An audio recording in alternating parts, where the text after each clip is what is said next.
Чули про правило двох стін? Звісно, чули. Нам у новинах купу разів розповідали, як це працює. Перша бере на себе вибухову хвилю, друга захищає безпосередньо тіло. Але я на це зараз сказати хотів. Я про те, як це правило по-своєму зрозумів. Після того, як зрозумів, ці дві стіни завжди тримаю в умі. Їх тримаю в собі, щоб навіть якщо ночуватиму в полі, мене вони захистили. Стіна праці та стіна любові. Перша стримує злість та страх, дає рухатись далі. Не по медалі з регаліями, а по щось набагато глибше. Бо той, хто набагато вищий за мене, колись побудував цю стіну і поставив на неї землю, щоб та горталася швидше. Друга стіна — це те, що я роблю кожного дня. Те, завдяки чому я, то і є справжній я. І таких мільйони поруч, кожен гарує як може. Від журналіста до воїна, від вченого до проповідника Божого. Знати справжню любов, бути відданим справі, а не грошам. Ми працюємо і ми кохаємо навіть у кляту війну. Комусь саме вона подарувала це правило, хтось раніше знав його сам. Та саме тому ми живі, чорт забирай, саме тому.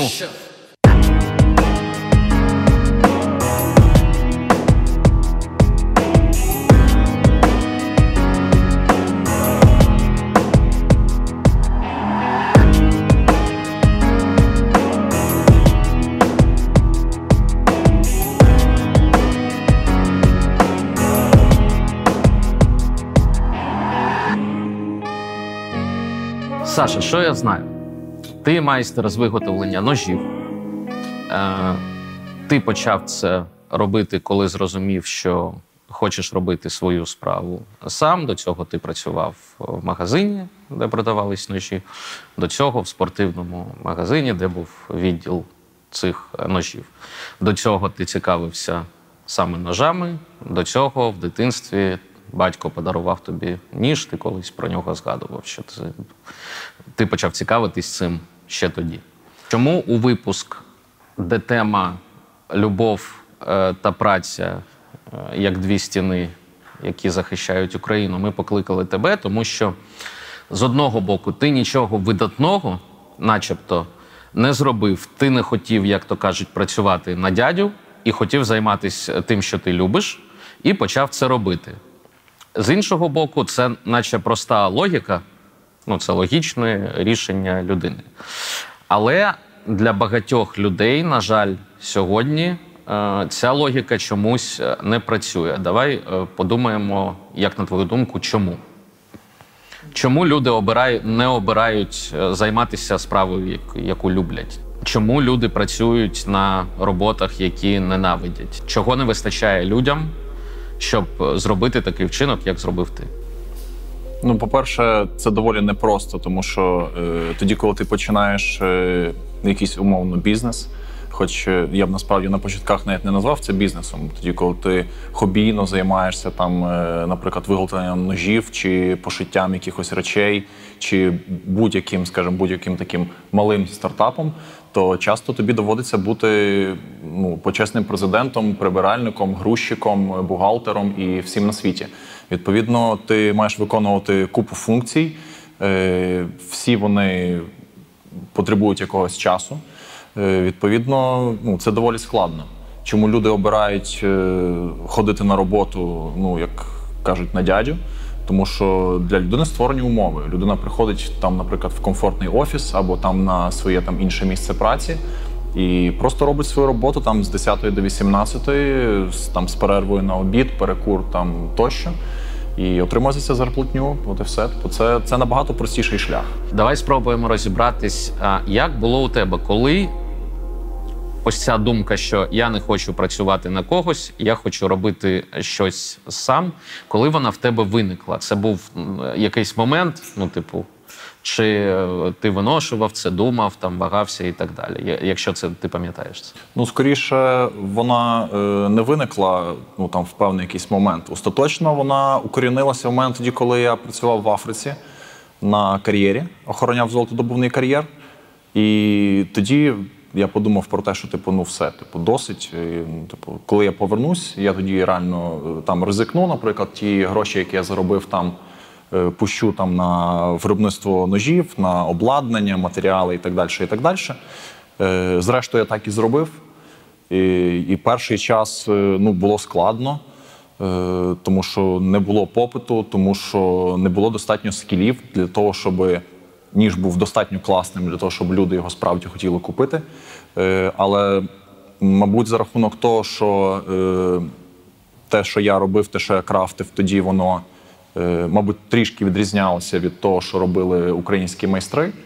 І частково через те, що воно відрізнялося, то я інколи там на всяких форумах там, і так далі стикався з критикою, яка була частково, там, скажімо, з технічної точки зору, з точки зору виготовлення доцільною, з точки зору там, моїх бачень і там, якихось підходів, то вона була доволі суб'єктивною. Тому я, скажімо, обмежив себе від цих всіх формів і просто продовжив робити те, що мені подобається, і втілювати якісь свої бачення. І, стиснувши зуби, просто робив те, що я люблю. І, скажімо, не опускав руки. Тобто один з ножових майстрів, доволі успішних, також зі Львова. Він робить зовсім іншого плану ножі, там, відмінні від того, що роблю я. Пам'ятаю момент, що колись він мені запропонував, там, каже: Сань, ну, якщо в тебе там справи йдуть так собі, то може там год до мене в майстерню, будеш працювати в мене. Я тоді відмовився і сказав йому, що ну, вибач, друже, але я все-таки вірю в себе, вірю в свою справу і тому буду її тиснути. На чому ця віра тримається? Як я бачу, я більш заглиблений там в музичний якийсь світ і в музичну індустрію. Я бачу дуже багато людей, як і журналістів музичних, так і артистів, які є дуже талановитими, вони горять своєю справою, їм подобається, вони свіжі, вони не схожі ні на кого, вони не працюють там за рамками або шаблонами, як це прийнято робити в шоу-бізнесі. Але багатьом з них вони вже не займаються музикою, їм не вистачило ось цієї віри і цього ентузіазму, і щепити зуби, як ти кажеш. Хтось перегоряє через рік, хтось через 2, хтось вже біля самого там берега знаходиться, і він втомлюється і залишається. На чому трималась в тебе? Це віра в себе, це ж це таке загальне поняття. Це що попереду йшло? Це амбіції особисті, це любов до справи, до самої цієї в індустрії. Як ти собі, може це амбіція, там, чи вважаєш ти себе там якимось творцем, чи є якісь цілі глобальні, яких ти хотів досягнути? На чому тримається віра в себе? Ну, цілі, безперечно, є амбіції, безперечно,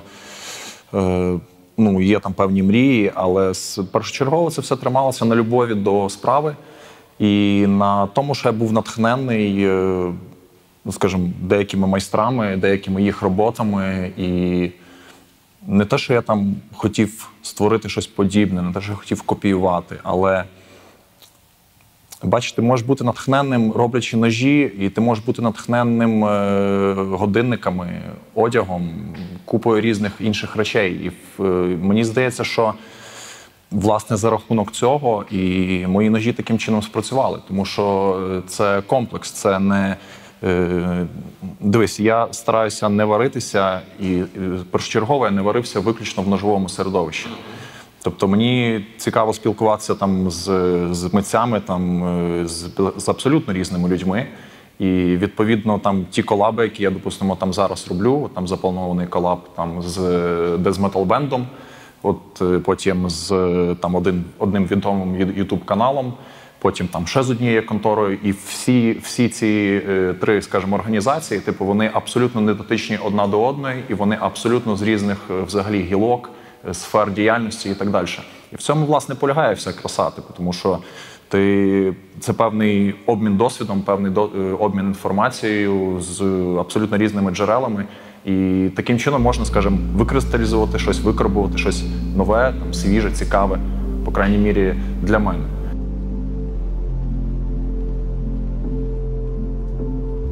Ти розповідав цікаву історію, коли ми писали книжку цю, про що коли ти працював ще в магазині, до тебе заходили люди з запитом, там нормальний ніж треба, чи як це звучало? Там щось таке було, що треба там якийсь вірняковий ніж, щоб можна було зарізати людину. І я запитав, чи часто ви ріжете людей.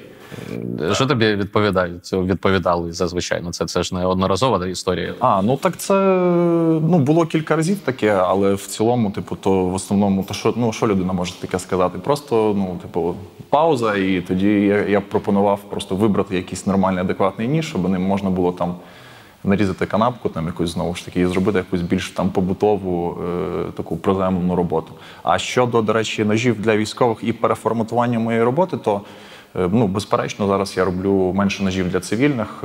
І взагалі так мені довелося переформатувати свою роботу і в першу чергу бачення мої власні ножів, тому що останні декілька років я випрацьовував і викарбовував те, що ніж – це не знаряддя вбивства, це не є якийсь елемент, я не знаю, кримінальний чи ще щось в тому дусі. Тобто це предмет, аксесуар, який ми можемо використовувати в сучасному світі і підбирати його до одягу, годинника, чого завгодно. І відповідно до матеріалів, кольорів, настрою і так далі, і так далі. І, на жаль, через те, що почалась війна, то, відповідно, ці ножі відійшли на другий план, тому що ножі більш утилітарні і більш хардкорні, скажімо, вони зараз набагато більш потрібні. Тобто тут вже не йде мова про те, що би я більше хотів робити і так далі. Тут просто є їх доцільність. Ти зараз більше ножів, я так розумію, робиш для військових потреб? Безперечно. Не лише для військових потреб, хоча, зокрема, для них також, тому що є окремі групи військових, підрозділи і так далі, які звертаються до мене і кажуть, Сань, нам потрібно ось такий ніж. Або перед нами стоять такі-то задачі, наприклад, і потрібно зробити виріб. Або домовляємося, коротше кажучи, про функціонал, виконання і так далі. Також в моєму модельному ряду є деякі моделі, які вони як підходять, скажімо, для використання мілітарного, так це, скажімо, утилітарний ніж для використання на природі. Тобто я не бавлюсь особливо в якісь супертактичні бойові ножі і так далі, тому що часто буває так, що функціонал цих предметів максимально звужений, а таскати військовому на плитнику ніж, яким, можливо, він гіпотетично когось заколить, що дуже доволі мало ймовірно, по крайній мірі на цій війні дронів, артилерії і так далі. Тобто це не Перша світова, коли люди залітають в окоп з таким штиком і оце все несеться. І взагалі, коли почалася війна, до мене почало приходити купа запитів на ножі з клинком 20 сантиметрів, долом, обоюдогострий, тобто описують, скажімо, такий класичний combat knife, і я просто питаю, кажу, для чого? Як, для чого? Я кажу, тобто ви маєте на увазі, що ви запригуєте в окоп до русні і ріжете 10 русаків? Він такий, та. Я кажу, а потім ви прокидаєтеся? І ви розумієте, що вам треба цим ножем, наприклад, відкрити цинк, консерву, не знаю, канапку якусь зробити, тобто використати його в цілях радше побутових. Тобто ніж як річ, наприклад, в таких умовах, так, безперечно, потрібна, але не будемо плекати певних ілюзій щодо його функціоналу і так далі.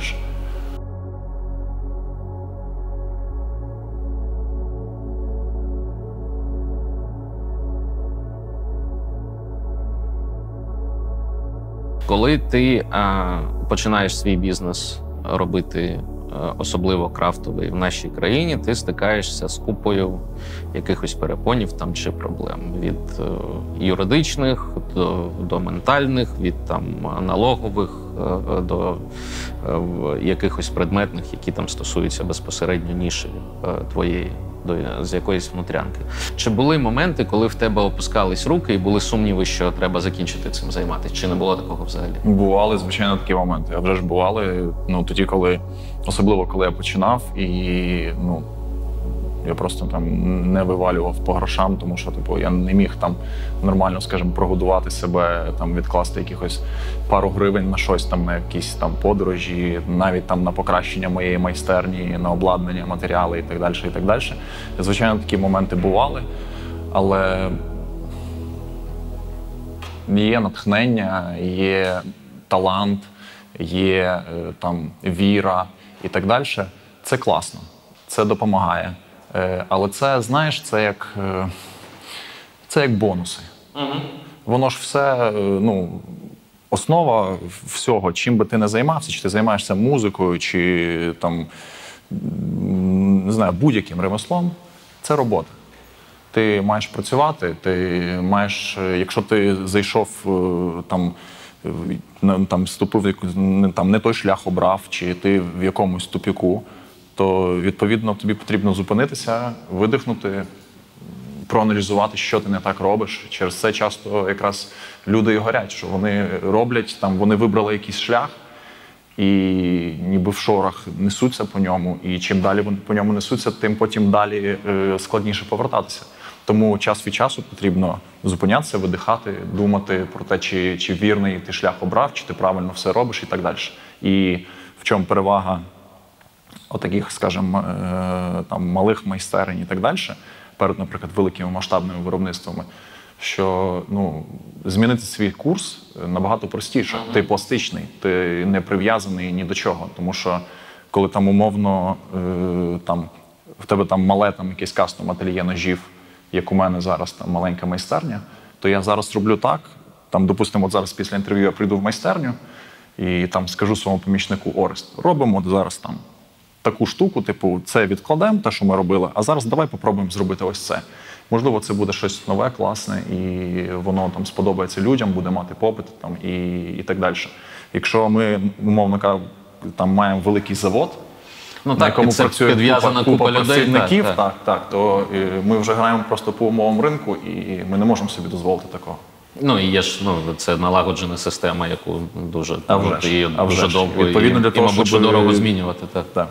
Ламати це набагато складніше. Я чому запитав, чому хотів почути, що головне – це робота, тому що я не хочу, щоб цей випуск походив на мотиваційну книжку якусь всрату, тому що люди, і знову ж таки, чому вони горять, тому що тобі з дитинства, особливо зараз, я взагалі не розумію, що відбувається з літературою. Ти бачиш рейтинги, ти бачиш, що науч-поп і нон-фікшн, він виходить на перше місце, і мені доволі це дивно, тому що так, начебто люди стають практичнішими, їм хочеться читати документалістику, про щось реальне, але зазвичай, особливо якщо ми про мотивашки про ці говоримо, це пише якийсь згори, якого ти не знаєш, хто він, у нього нема доробку якогось ані творчого. Але розповідає про успішний успіх і ефективну ефективність. Так, слухай, я краще, але я знаю, що я можу почитати якогось там умовного Джека Лондона. Так я хоч розумію, який базис в нього, чим він займався, скільки книжок він прочитав, і якщо обирати розмову між розмовою з цією людиною і з цією, я краще виберу художнього письменника. І це, я, мабуть, що більше мудрості заберу звідти. Але завдяки популярності цих тренінгів, терапій, книг і мотиваційних фільмів, мені здається, в мене є така теорія, що людям з дитинства кажуть, що ти вір, це можеш дошку там зробити собі, візуалізовувати все і вірити. І майже ніхто не каже, що ще треба до ось цього комплексу дій, там віра, дошка і натхнення, що ще треба працювати і зазвичай працювати важко. І людина, коли стикається вже предметно з початком своєї діяльності, вона відчуває, що її ошукали. Вона каже: ми так не домовлялися. Я мав, вірити, щось робити, не отримувати навичок, не критикувати себе, якщо я щось роблю не так і так далі, а мені нічого не дали. І це, мені здається, проблема... Вона не світова, вона стосується декількох країн. Ти в інтерв'ю на Антиподах Сергію Іванову, ти сказав дуже цікаву фразу про часи, коли ти був в Африці, ти сказав, що там люди люблять бідкатись жалітись на своє життя.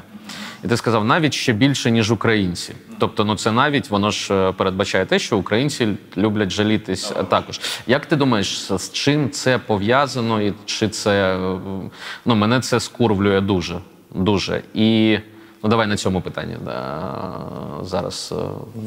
Я вважаю, що це пов'язане з небажанням і не те, що небажанням, а невмінням брати на себе відповідальність.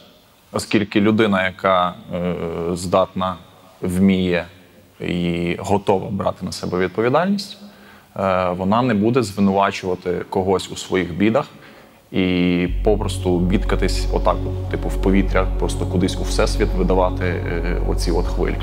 Тобто людина, знову ж таки, яка готова брати відповідальність на себе і вміє це робити, вона проаналізує, в якому напрямку їй потрібно рухатись.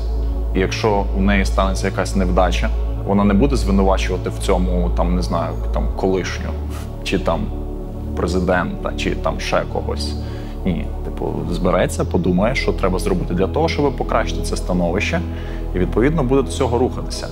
А стосовно попереднього, про книжки з навчаннями, тренінгами і так далі, то це, подібна ситуація, як часто в бідних країнах вистрілюють всякі секти.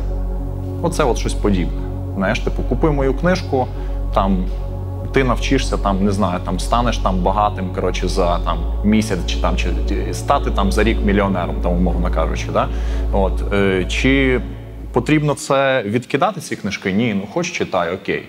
Але, природа і еволюція дала нам інтелект. І ти дістаєш з цієї книжки те, що тобі справді підходить, і використовуєш це. Тобто, те, що дають, окей, щось там дають. Але те, що ти приймаєш, це вже твоя справа. І знову ж таки, так само, як я казав про натхнення, наприклад, якимось іншим продуктом. Ти береш, аналізуєш і зліпиш з цього те, що найбільше тобі підходить, і те, що найбільше, скажімо, підходить під те, що ти хочеш отримати в результаті з цього. Нічого поганого немає в тому, що ти займаєшся інвестиціями якимось або працюєш з фінансами, і ти читаєш мотиваційну нібито автобіографію Уоррена Баффета. В цьому поганого нічого немає. Ти знаєш, що там буде написано, вона нічого тобі не дасть, але якісь штуки, можливо, будуть тобі цікаві. Це одне. Якщо ти не займаєшся нічим, і ти береш мотивашку і чекаєш від неї панацеї, що це стане панацеєю, і що це вилікує тебе, і ти знайдеш своє місце у світі, ти просто, ця книга, тому я їх не люблю, ця книга забирає в тебе просто час і ще й плутає твій мозок. Тобто ти ж з цими думками можеш, ти можеш відстрочити на місяць чи тиждень, чи скільки вона якщо вона тебе вразила, тримається. Це як прокрастинація. Ти відстрочиш погляд у дзеркало. Абсолютно погоджуюсь. Що ти нічого не вмієш. В цьому проблема, мені здається. Більше того, я знаю особисто кількох людей, з якими я товаришую з юності, наприклад, чи з дитинства, чи зі шкільних років, які дуже світлі голови, реально мозговиті чуваки, і все ніби з ними класно і так далі. Але вони, мають певні амбіції, мають певні знання завдяки таким тренінгам, книжкам і так далі, але сидять на сраці, тому що вони чекають, що їм прийде якась суперпропозиція, одразу їх з їх квартири візьмуть, і просто пересадять в офіс якоїсь великої контори, і за ними буде, Мерседес з класу їздити. Та ні, чуваки, треба їбачити. Однією з місій проєкту Reload Today є знайомство глядачів з людьми, які працюють на перезавантаження України просто зараз. Мова йде перш за все про громадський та культурний сектори, які вже не перший день, попри будь-які складнощі, роблять свою справу не заради визнання або грошей, а просто тому, що не можуть інакше. Наприкінці минулого року наша знімальна група взяла понад 50 інтерв'ю у сучасних змінотворців. І особисто я здивувався тому, скільки сучасних та активних людей живуть поруч зі мною просто зараз. Будь ласка, придивіться до них. Ці люди перезавантажують Україну тут і зараз. Більше про наших змінотворців читай на сторінках субкультурного фотобуку Reload Today. Посилання в описі до відео. 2014 рік він був таким точкою перетину і перезавантаження, тому що до того ми займалися глобально тим самим, ми розповідали, рекламували і, скажімо, любили цю землю, але потім прийшло бажання, розуміння, а чи не розказувати це місцевим. А звідки воно взялося, коли наші друзі, партнери приїжджали до Херсона і питали, а ви ж це розповідаєте місцевим? Ні, це ж місцеві, вони все знають. А потім виявилося, що там, мабуть, що ні. І тоді почало. Більш того, ми в 2014 році не думали про якусь компанію, яка буде робити там прям туризм. Ми просто вирішили зробити прогулянку. Ми навіть її екскурсією не називали, тому що у багатьох екскурсіях з дитинства це якась там травма дитинства. Оце була прогулянка, а потім пішли. Коли ми відкрили першу в Україні туристичну кав'ярню, де були екскурсії, тури, лекції, кава, сувеніри, і це було просто таким колаборацією, це було вперше в Україні, а може там у всій Східній Європі. Тому, кажемо, може це якийсь певний синтез нашого досвіду з братом, з командою. Ми дуже задоволені, що команда потроху росте. Це може якісь там певні правильні кроки наших батьків, коли б ми цим потроху займалися, вивчали з дитинства. Плюс наш фах, то що ми дизайнери, рекламісти, і потроху наші хобі, те, що батько моряк, і це все через яхтинг, і через природу прийшло. І от така от каша мала отрималася. Прикольно.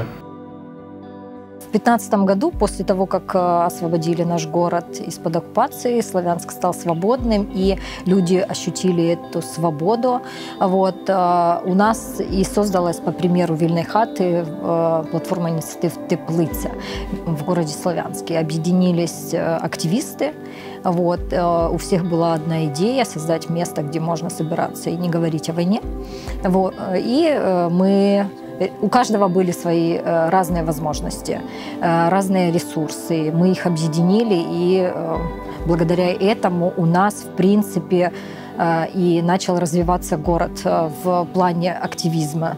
Если в 2015 году платформа «Инициатив Теплица» была единственным местом, где можно реализовывать свои инициативы, впливати на принятие решения в развитии города, то сейчас это в городе начали появляться, начиная от кафешек, в котором можно, не употребляя алкоголь, отдыхать, и также креативные всякие пространства.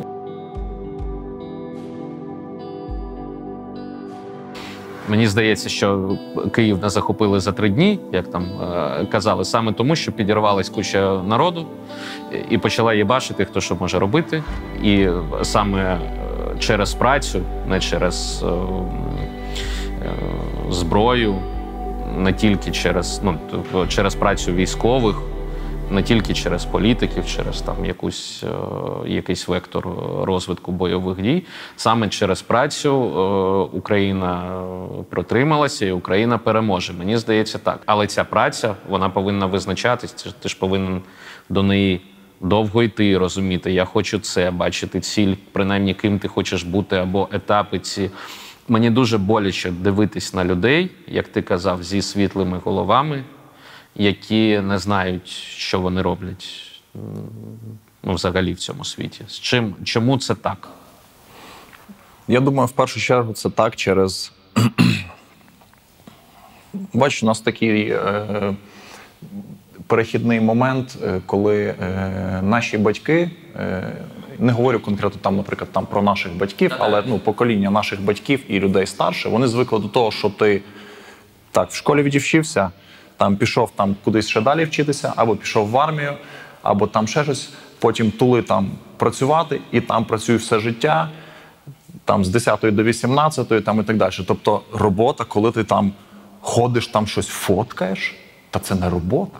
Робота має бути така, що ти не знаю, в офісі сидиш, щось набираєш, або кудись телефонуєш, або ще щось в тому досі. Оце є робота. І чи ти не знаю, займаєшся музикою, ну, не знаю, там, яка це робота, там, ну, чи от щось в тому дусі. Так само і на мене реагували, наприклад, там, що, типу, що робиш, ножі?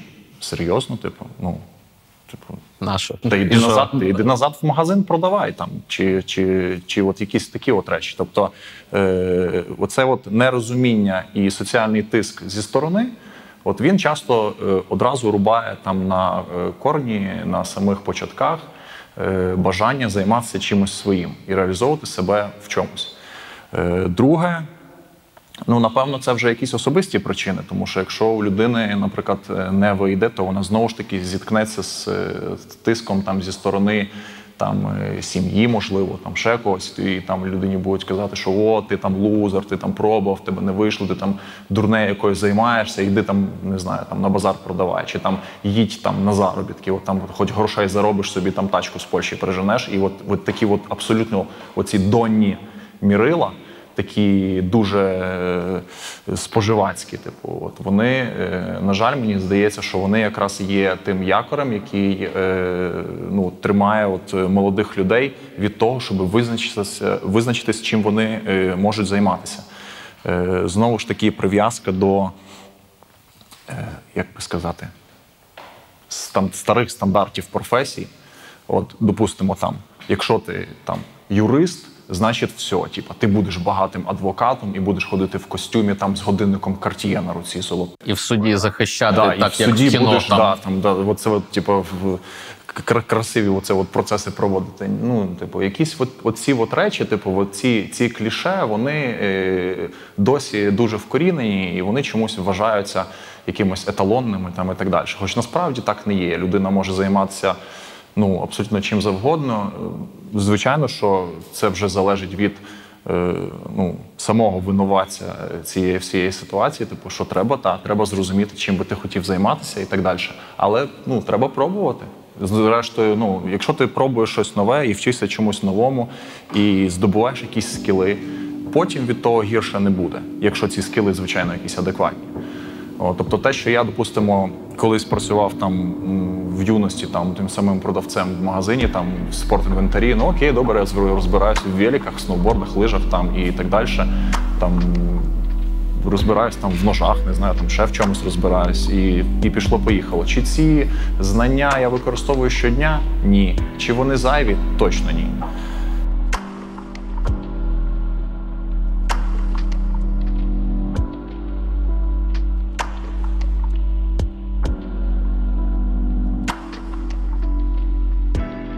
Може, цьому вчити треба в школі, може в інституті, може по телевізору треба канал якийсь відкрити, щоб розповідали, як, ну, що це шкодить в першу чергу тобі, в другу чергу людям, які поруч, і в третю чергу країні твоїй. Як це, в чому причина цього і як це змінити? Ну, якщо там навіть популістично якось думати. Що ти думаєш? Ну, чи потрібно навчати цьому в школі? Ну, напевне, так. Але тут справа в тому, що тут ну, питання не тільки в школі. Про те саме можуть пояснити батьки, там, старші якісь товариші, людина сама може до цього дійти і так далі. Але ну, проводити, напевно, якісь такі бесіди все-таки необхідно, тому що, ну, по-перше, людина, яка не на своєму місці, вона може багато років просто мучитися і там, мучити інших довкола там, своєю кислою міною і своїм безвідповідальним ставленням до роботи і так далі. Стосовно того, що робити зауваження, наприклад, тому, хто робить неякісно свою роботу, потрібно. Тому що ну, мене, наприклад, зачіпає, мене реально от курвить, як то кажуть, коли я стараюся зробити свою роботу класно, і я просто приходжу кудись в якусь установу, чи приватну, чи державну, і я спостерігаю там особу в людському образі, яка просто поводить себе по-хамськи. І, ну, типу, видно, що людині не кайфово, вона не на своєму місці і так далі. Але, ну, не подобається, ну, сиди вдома, мети вулицю, збирай пляшки, не знаю, вивчи 3 акорда, грай пісню на гітарі, хай тобі кидають монети. Ну, що завгодно. Типу, тобто, ну, якщо людина там не на своєму місці, то це ж не випадковість. Ця людина туди не випадково потрапила по своїй волі. Тому, відповідно, треба брати відповідальність, знову ж таки, за свої рішення і щось з цим робити. Ну, або міняти цей звиклий стан речей. Але в ідеалі, звичайно, хотілося б, щоб це усвідомлення себе першочергове і свого там правильного місця знаходження, якогось свого життєвого кредо, свого шляху, свого ремесла, можливо, щоб ці речі доносилися до людей, звичайно, якось в якомусь дитячому, підлітковому, краще віці, коли людина ще пластична, коли вона впитує в себе інформацію як губка і так далі, і так далі. І ще одна важлива річ – це не рубати в собі мрію і не рубати мрію в інших. Тобто, якщо людина, наприклад, хоче там чимось займатися, там, не знаю, там, то нехай займається. Нехай сама наб'є свою гулю і нехай сама зрозуміє, що, наприклад, там, співати не буду, бо там слон наступив на вухо. Ну так вже є. Тобто окей, а не буде думати, що я класно співаю, через це інші, наприклад, будуть слухати, це виття. Умовно кажучи. Ми цим займаємось кожного дня. Не всі люди, які популярні співаки, не мали контакту з ведмедем цим.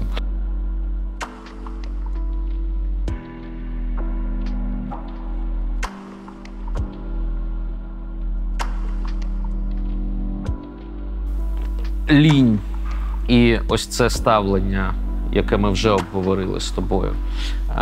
Є теорія дуже розповсюдження, що це вплив Радянського Союзу, коли ти мав прийти на завод кудись, і в тебе основне завдання не зробити щось якісно, а відлинювати або щось здати і пройти якомога найбільше часу. Тобто це якесь, я коли читаю якісь або хроніки, дивлюся, або документалки, або чиїсь там листи, коли ще читав їх письменників, в мене склалося враження, що це був, це як змагання, хто краще проявляє свій час. Вони ж навіть там люди, робочий клас хизувався цим, що а я відпетляв так. Це дійсно має такий вплив на те, що відбувається сьогодні. Тому що я від багатьох чув, що українці доволі лінива нація. Як думаєш ти? Чи це саме радянський вплив? Можливо, я не досліджував це питання дуже глибинно. В цілому, я люблю лінь, наприклад. І я їй дуже вдячний, своїй ліні. Тому що моя лінь, вона мене заставила оптимізувати багато процесів. Тому що я міг дуже багато часу проводити в майстерні і робити там купу речей вручну. Я все одно багато часу проводжу в майстерні, роблю купу речей вручну. Але це дало мені, лінь дала мені оптимізацію процесів. Вона заставила мене шукати, наприклад, в Україні там апарати, які можуть надати мені послуги там з певної порізки, там ще щось для того, щоб я міг, наприклад, там якось збільшити кількість того, що я виробляю, спростити мені роботу і так далі.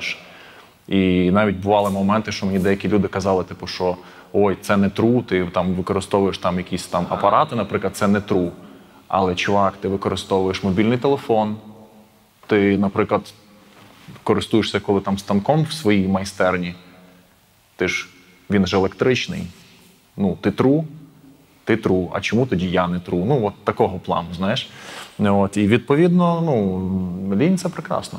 Просто потрібно її розуміти. І взагалі, все, що стосується ремесла і так далі, воно все базоване на розмові з собою.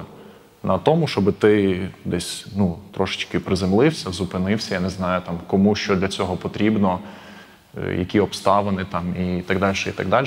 До мене такі усвідомлення часто приходять в подорожах, і тоді, коли я не знаходжуся у своєму звиклому стані речей, тоді, коли я не думаю про роботу і ловлю себе на думці про те, що ой, точно, я скучив за майстернею. І тоді я повертаюся в майстерню і роблю, наприклад, щось класне, тому що я там переключаюся, знаходжусь з собою наодинці. Взагалі до мене таке усвідомлення вперше прийшло тоді, коли я подорожував стопом сам. І в один з моментів, коли їхав в машині, я такий думаю, так, стоп. Тобто я ні про що не думаю, про те, що мене там якось там напружувало і так далі. І і все так прикольно поскладалося, що ті речі, які мене турбували, там якось пригнічували і так далі, вони просто розпетлялися якось самі собою. Типу, я такий думаю, ой, все нормально, живемо далі, все буде класно. Яке майбутнє у взагалі ручної праці, у ремісництва або у мейкерства, ну не тільки у твоїй справі, а взагалі цьому ж вже декілька років пророкують там швидку смерть, тому що все комп'ютеризоване, все оптимізоване і що ручна праця зникне. І я з цим не погоджуюсь, але я не формулював для себе чому. Спитаю у тебе, чому? Тому що людям завжди, ну дивись, от ти розповідав про те, що, наприклад, ви викликали додому сантехніка. Тобто, от є окрема людина, яка от вміє саме цю штуку. Ну, люди, як раніше, так і зараз, особливо зараз, тоді, коли світ пропонує там той самий Інстаграм, пропонує там неймовірну кількість варіантів, там і неймовірну кількість всього-всього, люди хочуть підкреслити свою унікальність. Відповідно, ніж, там, я не знаю, одяг, там, чотки зроблені вручну, чи якісь отакі от предмети, типу, вони завжди будуть актуальними. І чим більше людей будуть в світі там, не вміти там, будь-що зробити там, власними руками, тим більше такі професії будуть актуальними і, відповідно, тим більше вони будуть ну, оплачуваними і так далі. Єдине, що важливо, щоб ці люди, ну, скажімо, не спекулювали цим. Тобто, щоб вони далі продовжували, скажімо, нести своє кредо в плані бажання вдосконалення власного зросту і вдосконалення своїх предметів. Тому що, ну, мною, наприклад, часто, власне, рухає якийсь мій особистий прогрес. І розуміння того, що особливо зараз, розуміння того, що зараз, наприклад, ставки ж, по суті, вдвічі вищі. Тому що раніше там, ну, багато там артистів, там, ремісників і так далі, вони як хотіли звернути на себе увагу, допустимо, там, з-за кордону, там, світову, європейську і так далі. Зараз, на жаль, за таких обставин, але ми це маємо. Але зараз ми ризикуємо не лише власним ім'ям, як окремого артиста, там, ремісника, там, якогось мейкера. Зараз ми ризикуємо ім'ям нашої країни. І тому ми маємо робити це вдвічі крутіше, тому що на нас дивляться, і дивляться, відповідно, вдвічі прискіпливіше. Тому що, ну, типу, враховуючи, типу, всі обставини. Тому відійду трошки від теми, але мене, наприклад, страшенно бісить, коли зараз просто поголовно використовують жовто-синю символіку, вишиванки і так далі. Навіть не почув. І тоді, коли люди пропонують відвертий вторяк, і кальку на кальку, і копію на копію, і просто ліплять на це жовто-блакитний прапор, це для мене виглядає так само ганебно, як, наприклад, пакет з вишиванкою, чи ще якась така штука. Тому що це важливі сакральні речі, це основа, це етнічний код нашого народу, а його пхають просто для того, щоб набити свої жалюгідні кишені бабками. Поїбало хочеться бити. Тому я все-таки за те, щоб ми робили продукт якісно і заробляли своє ім'я і ім'я нашої країни, власне, якістю. Саша, дякую за інтерв'ю. Наприкінці кожного випуску ми демонструємо глядачам когось з нових українських артистів. Сьогодні це Террі. Дякую.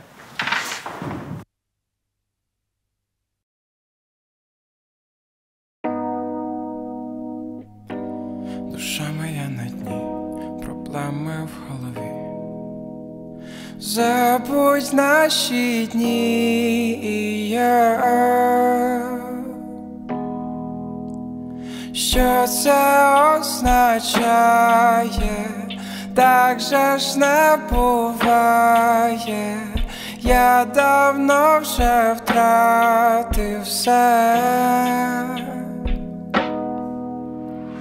Я знову сам на сам, знову сам зі своїм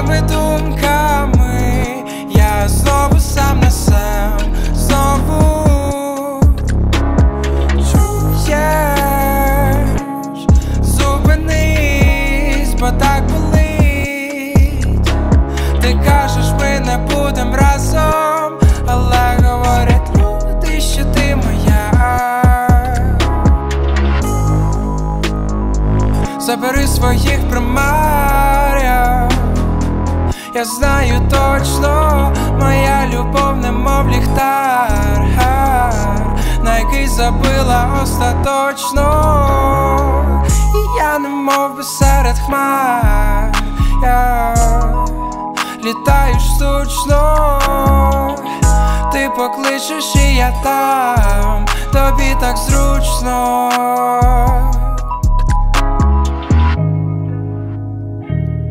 І я сам не вірю чудесам, не вірю твоїм сльозам і твоїм сторіс в інстаграм. Я